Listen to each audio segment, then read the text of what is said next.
Well, hello, my friends, and welcome to another week of inspiration brought to you by our friends from IFPC.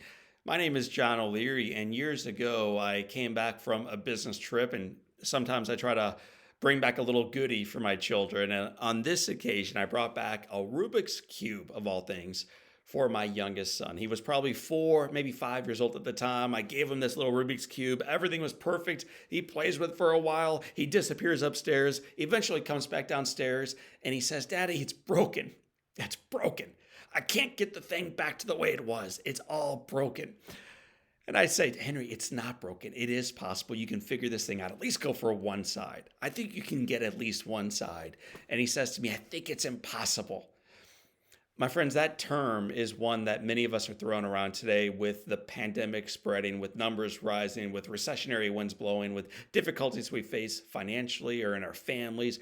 Politically, it's a very divisive time for many of us. It's impossible. It feels as if the best days are behind us. The worst days potentially might be in front of us. And there's utterly nothing we can do about it. It's impossible. It's just impossible. You know now how Henry feels when he looked down at this little Rubik's Cube and everything was broken. Everything was broken. But what if we start asking different questions? What if rather than viewing life as it is, we start to imagine what it could become next?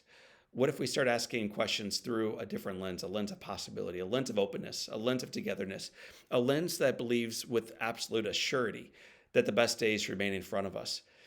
Children.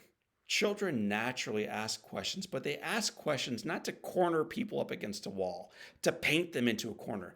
They ask questions from a sense of profound openness to solutions. They ask questions like, why? And what if? And who knows? From a place of openness to explore, to collaborate, to create, and to ensure that the best days do, in fact, remain in front of us. Henry O'Leary went upstairs about 4 years ago and solved one side of the Rubik's Cube.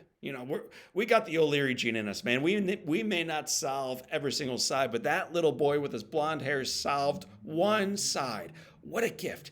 He fixed something that was broken. Here's what you need to know about life today.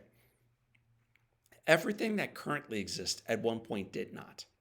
Every bridge that currently was built at one point was not.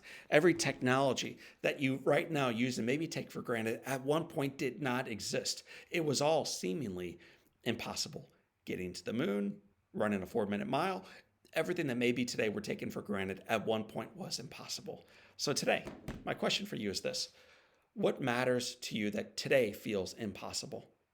Maybe it's a social ill, a relationship, something happening professionally, personally, spiritually, something that just feels totally impossible.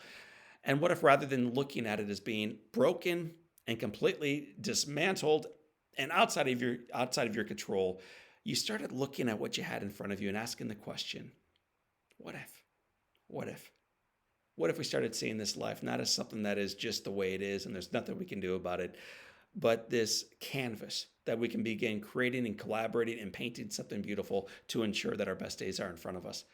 My friends, today I want you to consider creating the masterpiece that is your life. And I want you to believe in the midst of this divisive election season that the best of our journey individually and collectively remain in front of us. What if that's the way we started seeing life? So for this time, and until next time, my name is John O'Leary. This is your day. Ask the question, what if, and live inspired.